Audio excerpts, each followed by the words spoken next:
Chemistry Room Fragrances is the perfect addition when elevating the vibe of any space. Whether if it's your home, car, or office, and something needs a quick refresh, our room fragrances provide that beautiful burst of fragrance with just one quick mist. Shop now at www.chemistryroomfragrances.com and be sure to follow us on Instagram at Chemistry Room Fragrances. Chemistry Room Fragrances. Smells so good.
Hey, girl. Hey, I was sitting here trying to share this out because this is going to be such a great conversation.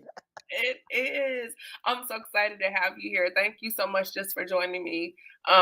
You I just think you're the coolest, you're the dopest. And I was like, oh man, I need to bring Ro back because we kind of chat through social media, but I was like, no, I Yes. need to bring her back here. So thank you for accepting my invitation to return. Thank you for having me again. And thank you for calling me the coolest and dopest. Can I clip that and share that with my kids Yeah. who probably don't think I'm the coolest and the dopest? But thank Hey, you. you've got receipts and I'll vouch for you, okay? Okay, thanks. Awesome. What's up, everybody? This is Camille Essick, host of the Speaker Podcast. This is the podcast where innovators and creators connect. Tonight, we have someone that is just absolutely the coolest and the dopest. Roshanda Pratt is back here. So, you guys be sure to click, like, and share. Before we get anything just popping off and going, be sure to follow me on Instagram. I'm at Camille.Essick. Also on YouTube at Camille Essick Official. I am working to build my YouTube channel. So please go there and subscribe. I would truly appreciate it. And you know what? Good black men still exist because why? They are not all bad. So go right now to my Instagram page at Chemistry Room Fragrances and also with Good Black Men Official on Instagram. We have lots of merchandise available.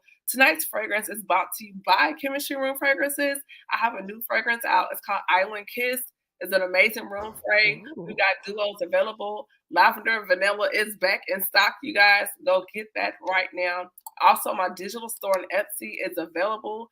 Have merchandise there as well as all of my goody glam things on my Amazon store. So, with that being said, we're gonna hop right into this conversation. Roshanda Pratt, first of all, girl, what is going on? How are you doing? I am doing well. It's been an interesting couple of months in a good way. There's a lot of great things on the horizon, and a lot of things that are popping off. But I am just in a place of surrender, child. I'm to the point where I'm just like, you know what? Have your way, sir. You know the thoughts and plans that you have, and they are good. So I surrender. I love it. I love it. I love it. Thank you for Khalil Megan for hopping in. Be sure to like, comment, and share. Those that are not familiar with your background role, can you let the listeners and viewers know a little bit about who you are and what you do? Sure. So my name is Roshanda Pratt, but I'm known in the digital streets as the Rose Show Live. I'm a video visibility coach and producer, empowering you to build a brand with video because your visibility is power. I spent 20 years working behind the scenes as a television news producer. So I take a lot of things that I learned behind the scenes as a television news producer in helping you to be seen, heard, and paid, and showing up with that camera confidence, shining your inner light so you can monetize your story. I love it. So hopping right into helping those like myself, I want to hop into the conversation as far as branding for the introverted. I'm an Mm, introverted person. The fact that I'm even here doing this, sometimes it still surprises me. I Like, love it. Mm-hmm. microphone, I'm talking, but I still, when I get nervous, I will start talking very quickly. I have a tendency to hide behind posts or reels versus I admire people that get on social media and get right in the camera and talk, or they do these monologues for like 2 or 3 minutes, 10 ways to do this, 5 ways to do that. Mm-hmm. And then I try to do it, and it's just like this, and so I get so flustered, and I'm Yeah. like, screw it. So, can Mm-hmm. you speak to those like myself that want to be in front of the camera a little bit more, and how to kind Yeah. of break out of that shell? First of all, I want to give you permission and everyone else who may have identified with what you just said that being nervous actually is your superpower. How? It's your superpower because it lets you know as an indicator that you still care. Mm. The fact that you get nervous is an indicator that it shows that I want to show up as my best self. I want to be able to deliver valuable content. I want to be able to present something in a really succinct way that people would resonate with them and that they will identify with. So instead of looking at nervousness as a bad thing or as a clue that, oh my gosh, I shouldn't be doing this because of all the butterflies and how I'm feeling, what if we flip that narrative and we look at it as our superpower? I have worked 20 years behind the scenes as a television news producer, right? And I still get nervous. Matter of fact, Woo! I did a TV interview this week and I was like fumbling all over my words. Afterwards, I was so mad at myself because I got in my head about something and I just was like, oh my gosh, that was not my best work, my best presentation. And the anchor texted me afterwards and said, man, Roshanda, you did a great job. You really delivered it, which also tells me that a lot of times what we get in our head about, the people that we're coming to serve are not even thinking that or even see that, right? And so that's why I tell people, whether you're an introvert or extrovert, to really lean into embracing progress over perfection every single time. So let's flip it on its head. Fear is not fear. Nervousness is just an indicator that you want to do something really well. And then embracing the fact that I am just going to get better every single time I do this. If I get 10% better every time, by the end of the month, I'm 300% better. I love that. One of the things that you said, perfection, and with social media, Yeah. there's this push that it has to be spot on, it has to be perfect every time, it Hmm. has to be flawless. And now I hear the next generation coming behind us.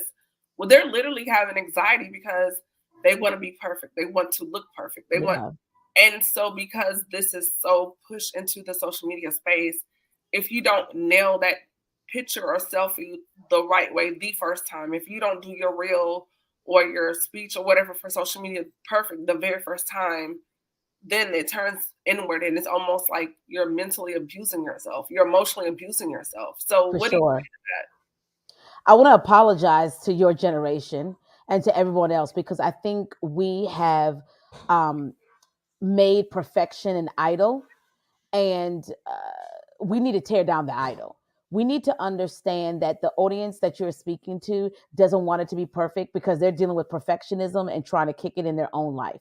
What people want is they want to be a part of your journey. So when I think about Rhonda Geddes, who started with me 6 or 7 years ago when I was on Periscope, and to where I am now, a lot of times people will say, people will see the glory of where I am now, but not understand my story, not understand that when I started, Camille, I just took messy action.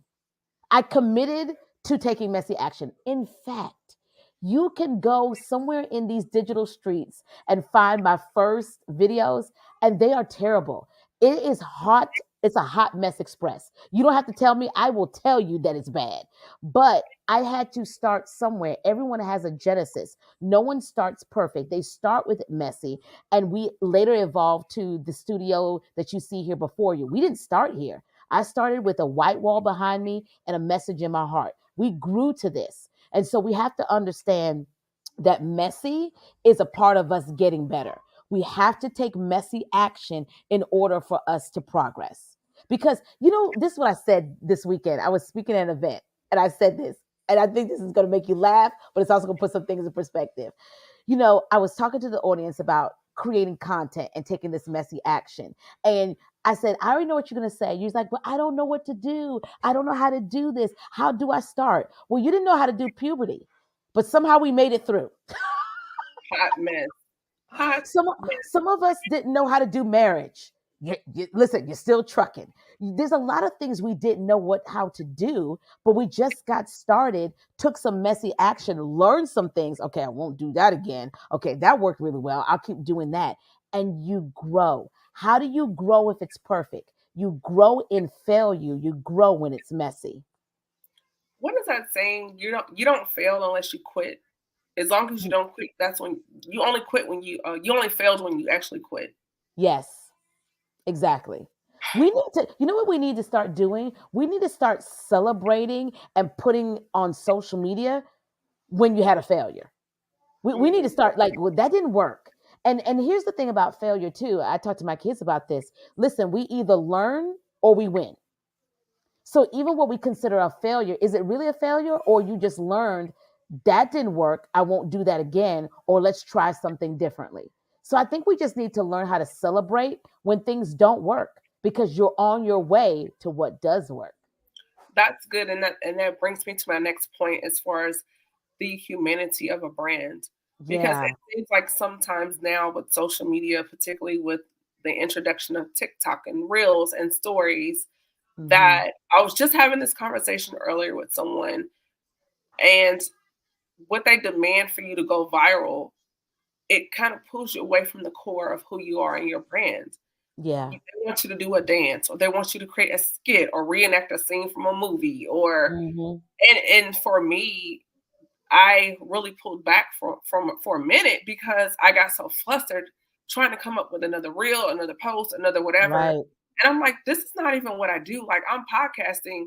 Why do I feel like I need to reenact a skit from BMF? Or, you Right. know what I'm saying? It's just so left. And it's like, yes, we're content creators, we're brand ambassadors, we're messengers, podcasters, but what about the humanity of your brand when you're telling your story, you're showing up, you're being your authentic self, and not just a gimmick or puppet for the powers that be? Yeah. You know, we have to remember that people buy people. So we have to keep it human. We have to keep it real. And I'm just going to go ahead and give you permission, Camille, and everyone else who's listening to this, okay? The best content you can ever create is content that's your own thought leadership, your own insight, your own wisdom, your own life lessons, your origin story, your journey. That's the best content you can ever create. And when I think about what has had me go viral or what has gotten me to the places where, in partnership working with LinkedIn Learning and working with the Kellogg Foundation twice and Boeing and the Today Show twice, what's got me there is not dancing. Listen, are there a couple of dance videos on my thing that I do with my kids? Yeah, because I'm a mom. It's fun. We do it, right? But the thing that's always gotten me to the places that I've wanted to be and to work with the brands that I've wanted to work with goes back to Camille leaning into my own thought leadership, leaning into the wisdom and the knowledge and my own journey. And so while the skits are great, I do a couple of them and doing the trending sounds, yeah, they're cool. But the thing that will always be on trend is your voice, your wisdom, your journey, your story. So, how can someone break their story? There are people out there with traumatic origins or a messy beginning. Yeah. How do people, even myself, how do you become okay with sharing that and it doesn't make you cringe? For me, my first phase of doing Hmm. that was through therapy and healing, because Yes. I feel like some people don't want to tell their story because they feel like they're having to emotionally revisit some places. And for me, Hmm. that feels like a sign that you're not healed from that. So Right. I think in my own thought process, heal first and be okay Hmm. with your story and reclaim the power that you feel like that situation, person, or event took from you. And then when you get to that space, then begin to share. Yeah, you just answered it. First of all, I want to give you kudos for doing your inner work. I tell people all the time that visibility is power, but visibility starts as an inside job. So I love the fact that you're doing the inner work and you've healed through those places. I think one of the things that's most powerful in and I learned this from I can't take the credit. Bishop R. Christopher Brown says this. He says, "Make pain pay." And I'm a big believer of that, making pain pay. And so, how do we do that? We reclaim our story. But in that process of reclaiming your story, you want to make sure that it is a story that you have healed and processed. You know, there's a whole trend on TikTok, and it's actually a hashtag, Camille, called trauma TikTok. Really? Like, why did we? Don't even go look it up. It's too much, okay? So why did we make that a trending hashtag? And it's people sharing their trauma stories. But in what's happened with that is that you have strangers trauma bonding.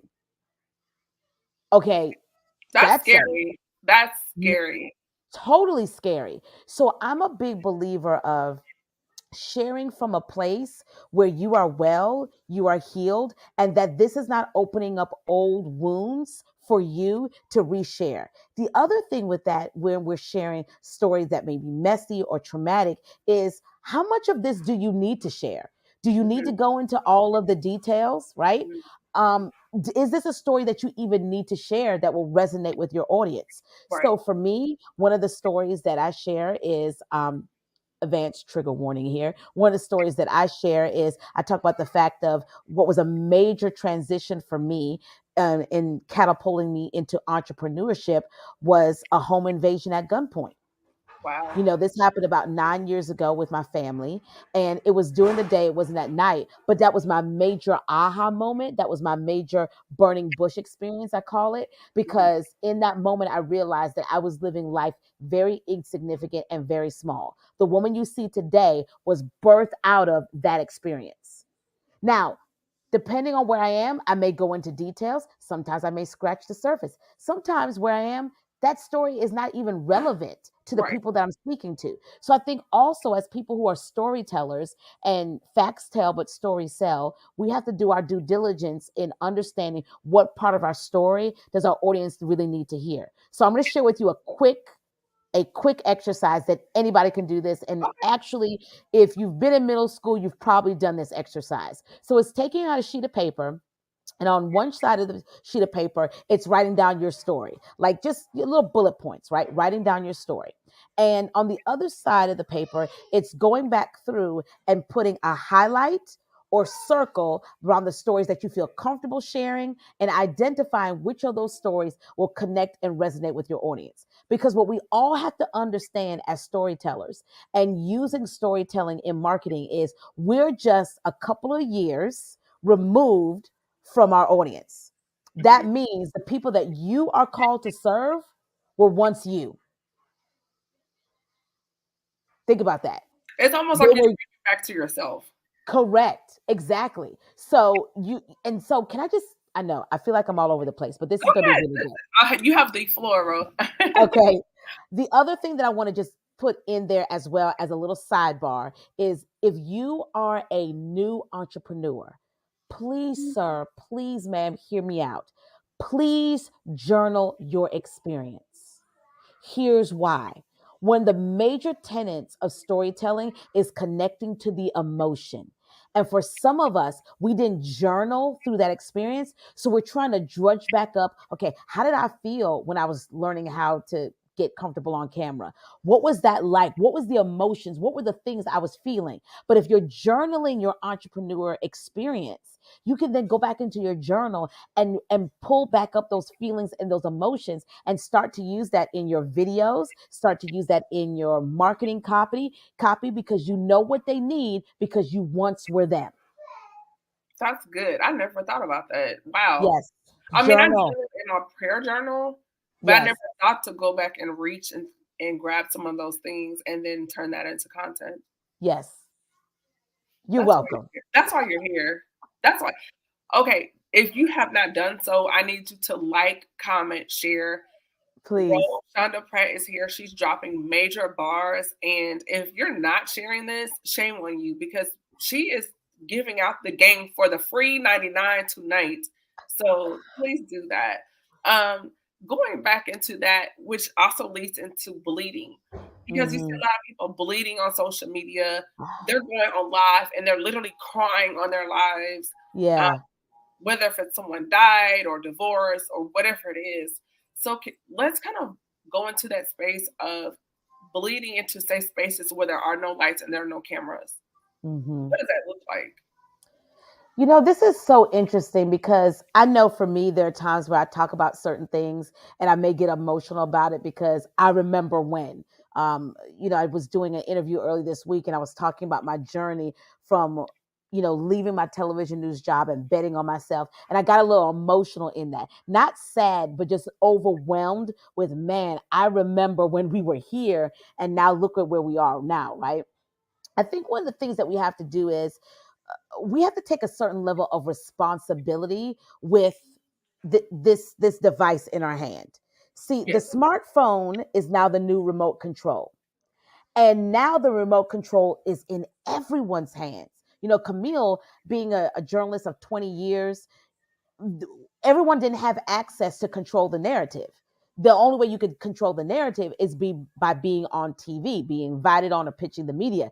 But now everybody can just go live or post a video, and now they have control of the narrative. But what we have to understand, and I'm trying to do my part here, is really giving people media literacy and understanding that your visibility comes with a responsibility. Mhm. It's my responsibility that if I open up a place and a space and a wound to talk about the pain or the trauma that I have, it is my responsibility to make sure I stitch it back closed. So even when I'm talking to people about that home invasion at gunpoint, it leads them to, hey, this is what the end result is, a happier place, right? And that's something I actually learned in television when we would put together our newscast. One of the things I remember my early years as a journalist, one of my EP's executive producer told me, she said, Roshanda, you do not want to take people on a emotional roller coaster. How many times have you turned on your local media and it's like death, death, death, death, death, death, death, and puppy dog? And you're like, wait a second, this was too heavy. So she would tell me, she's like, it's your responsibility as a producer not to overload people with all of that. Let's break up some of the bad news and let's put it together in a way that's taking people not on an emotional roller coaster, but it's giving them the information that they need, but they're not feeling overwhelmed after they left. So my personal responsibility, and I hope your personal responsibility, everyone who's watching this live or in the replay, is this: it's my responsibility to make my corner of the internet better, whatever that better may look like. It's Yeah, my responsibility to make this corner of the internet better. And that's we good. have to take on that responsibility as content creators, influencers, whatever you call yourself. You are supposed to make it better and healthier. That's really good. Also, too, I think that when people have these moments on social media, they forget there's a thing called memories. That stuff is Yes. going to cycle back. And Right. what if you had a meltdown and you did a Tyrese a session on Instagram Live, and Yes. then it comes back around 5 years later or 10 years later, and you're not even in that space anymore. But Right. that you had, it could re-trigger you. It could re-trigger someone Mm-hmm. else that's following or listening to you. So I like what you said about bringing it back around. Yes, we do have to share information. Like on my Instagram page, I do share things that happen in the Black community. It's important, Yes. but I bring it back around. And I Mm-hmm. don't put it out there every day. But I Right. do think people forget there's a feature now called memories, and it happens. Yes.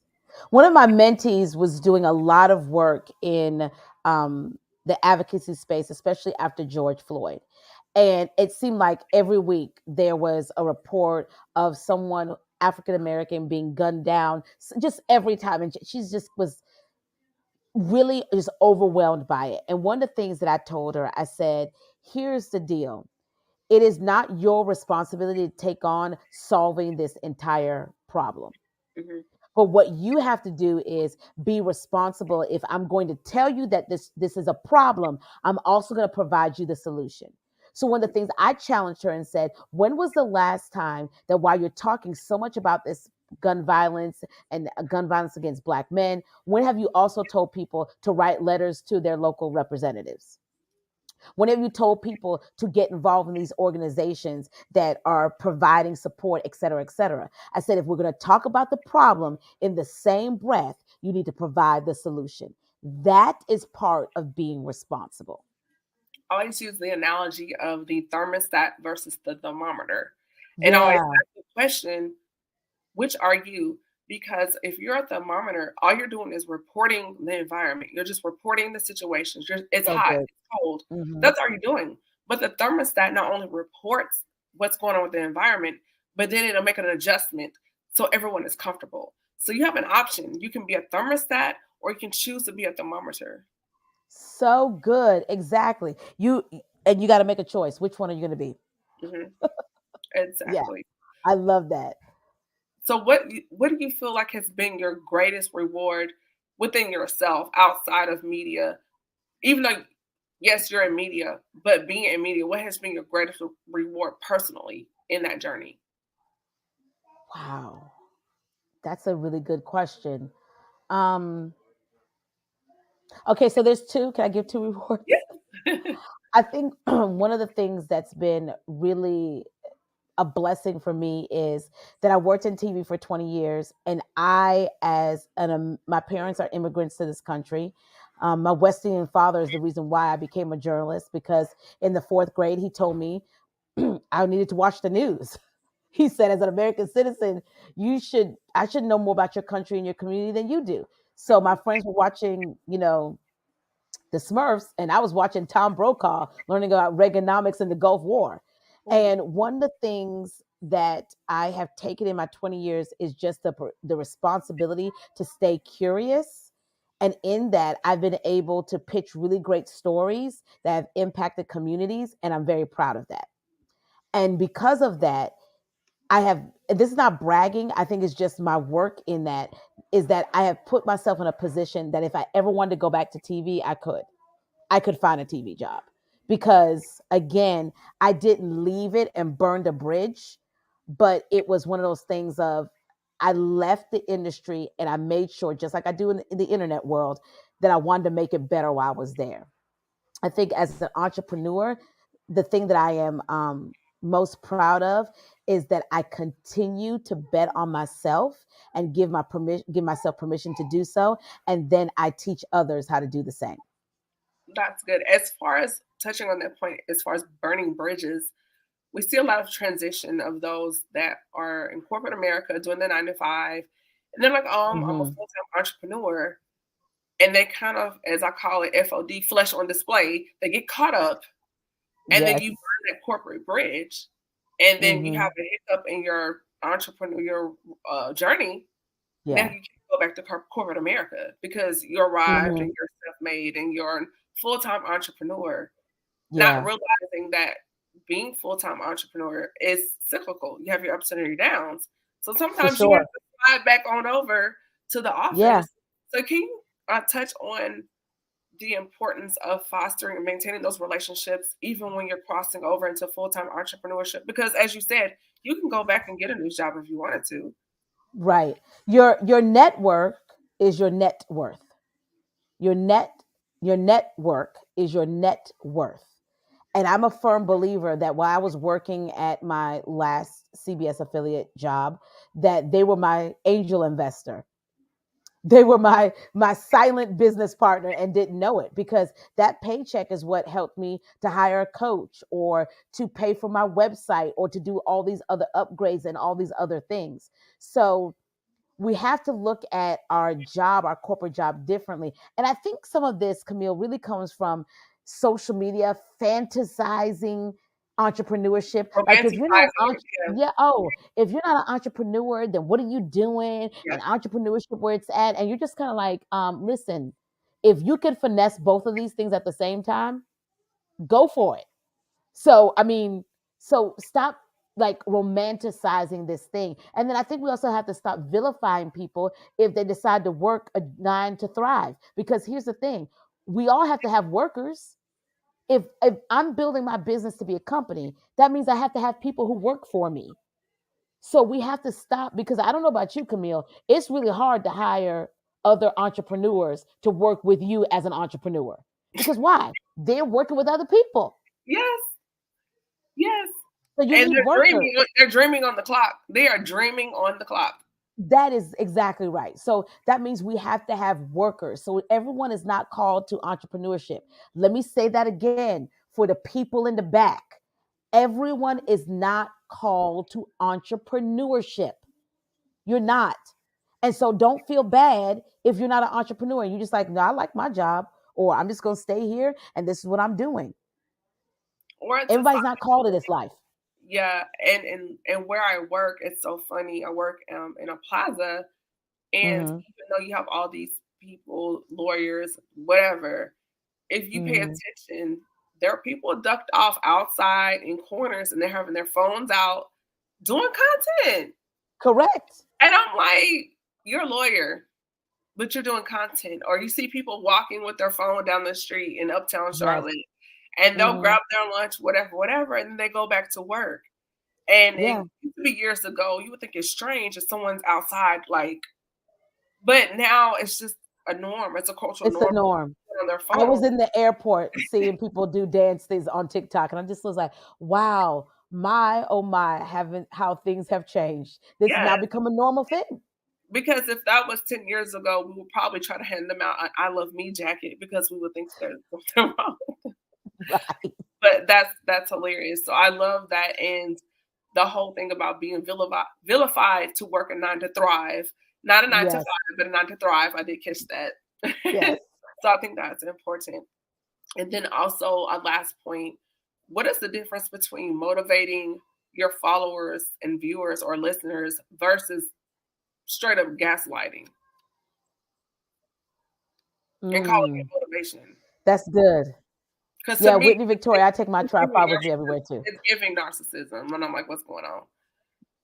Right. Um I just I am not going to hang around any content creator and just allow them to abuse me, to stay and watch their video, to like it, to heart it, to share it, whatever. I'm just not going to do that, right? People don't owe you a view. They don't owe you a share, right? We create this in the sense of to build community and connection and all of those things. And so I think one of the things is if you're with someone who's bullying you, because I've seen it, and I'm just thinking, like, why are people paying attention to this person? People need to stop listening so they can correct their behavior. But if we as viewers and other people in the content creation space don't call this out, right? Then people think it's okay to do that because, well, I have 10,000 views and people are still, giving me business and they're still paying attention to me. So I think, again, responsibility. And we have a responsibility, I think, to actually notify people that you're being gaslit. This is not motivation. This is being bullied. And stop it. Don't let people treat you like that. Yeah, I totally agree. Last question, Ro. You have Hmm. a beautiful family, you're a wife, you're a mother, you're wearing Yes. beautiful hats. So can you speak? I'm single. You're praying and waiting on the Lord or Yes. Jesus. Do it, God. Do it, God. Shondo. But but we have married ladies and gentlemen in here and they tune in. Yeah. What can you say to my married audience as far as being an entrepreneur, the importance of choosing your mate, choosing your Hmm. fate, your purpose partner, and when you are chasing your dream, the importance of having that support and that backing as a creative? Man, that is such a big question. So I think number one, what's really important is having someone who sees you bigger than you see yourself, and someone who will push and rally for you more than you will push and rally for yourself.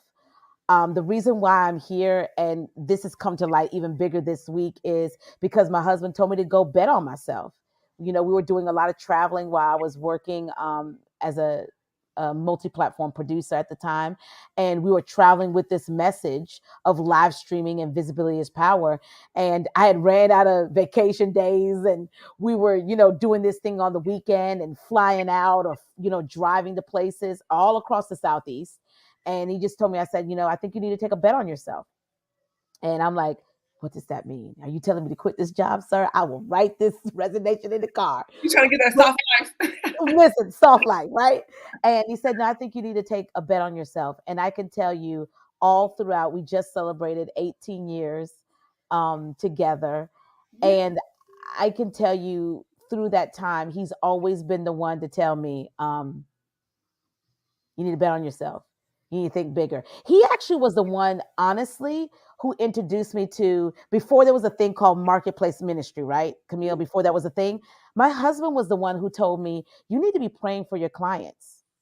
I didn't even know about that. I was looking at him like, I mean, I remember telling him, I was like, I'm not doing that. He said, why wouldn't you? I was like, that feels strange. I mean, I don't think God cares about my business. And he was like, yes, he does. And Market this was media like, and market ministry and market media ministry and marketplace. yeah, like I just Yeah. I didn't see what I didn't see. And Right. so it's really good. It's really important to pick someone who sees you bigger than you see yourself, and that is not intimidated by your bigness, but walks right alongside you because you're big together and you're doing big things together. And that's what me and Mr. Pratt are doing. We're doing big things together. The other thing, as far as being a mom, and a wife and all the things, is I have learned early on to embrace harmony instead of work life balance. Balance doesn't exist because it would denote that things need to be created equal. And how do you know? How many like tonight, if we're having this discussion, and if my 5-year old had to be rushed to the emergency room, what do you think is more important? I'm gonna Exactly. have to say, Camille, sorry, I had to take my 5-year old to the hospital, right? Let's take a rain check. Right. So everything is not gonna be balanced. But what we do is we work in harmony and in sync. And so how do I get all the things to work in harmony? And so one of the things that we do is we have a family calendar. And if it's not on the calendar, it's not real. My kids know that, everybody knows that. And so we put things on a calendar so we can have our lives working in harmony. You all, if you hang out with me on the Rose Show Live, you guys are probably Baby Show's internet aunties, and you guys know about Jael and Jamin and Mr. Pratt. My husband will tell me he'll go places, and people will come up to him and say, "Hey, Jacoby, so good to see you." And he's like, "I don't even know who that person is." And they're like, "Oh, I know you from your wife's page," right? Because that's harmony for me, because my family is very much a part of what I'm doing and what I'm building here. My son edits my videos. My 15-year-old daughter is my TikTok producer. So I learned very early on too, Camille, that include your family in what you're doing. Don't exclude them, because that will make it very difficult. That's So good. have them a part of the vision and what you're doing. And that's also creating legacy too. And then another thing that we do is the Pratts are going to have big fun. We work, we're diligent in our work, but we're also going to be diligent in playing as well. So That's, those are my pieces of advice. I love it. And the kids, they're getting a leg into media early. So they Yes, already have that experience, digital media experience, because that's a new genre or industry as right. far as the workforce. So that's amazing. Yeah, when your 5-year-old Baby Show says to me today, she's like, "Hey, can we do a TikTok today?" Ma'am, how do you even know this is called a TikTok? Just stop it. Right. So as we begin to wrap up, do you have any takeaways or nuggets or gems that you would like to leave with our listeners and viewers, and then also where people can connect with you on social media? Sure. It's what I say all the time, and I want to say it to your audience as well. You no longer have the right to remain silent. Your silence is not golden. You deserve to be seen, heard, and paid. And the impact, influence, and income that you desire to make is on the other side of this screen. Your visibility is power. You can follow me all across social media at The Rose Show Live. That's TheRosholive. The Rose Show Live. Thank you. Bro, I truly appreciate you coming in and returning to the Speaker podcast. It is definitely been a blessing to me. It's an honor to have you. I cannot wait. Hopefully, we won't wait as long as before to be back. I think we just get, we forget that we have people we can reach out to sometimes, and we get flustered with that. And I want to say to our viewers and listeners, don't forget you have resources. Sometimes life will overwhelm you and you feel like you don't have a resource or circle. You do. Sometimes you just have to reach back in your bag and go through that digital Rolodex and say, oh, yeah, I do have connections, and utilize those connections and max them out. So thank you. Honored. Me too. Be sure to follow me, everyone, on Instagram at Camille.Essick, and I'm also on YouTube at Camille Essick Official. So be sure to hit that notification bell and subscribe. Again, thank you to those that tune in tonight. Shout out to Whitney and Khalil, Courtney, and my source. Yes, the network, Whitney, that's correct. Auntie T. Brown and a few others that popped in and out. Megan, thank you for hopping in. One of my church members, Faith Covenant. What's up, y'all? Atlanta FCC. Thank you so much. I love it. Yes. Mansoor, Courtney, that's my two. Thank you so much. Again, I hope you all got something from this. Next week, tune in. I'm going to have some fellas on. I said fellas with an S.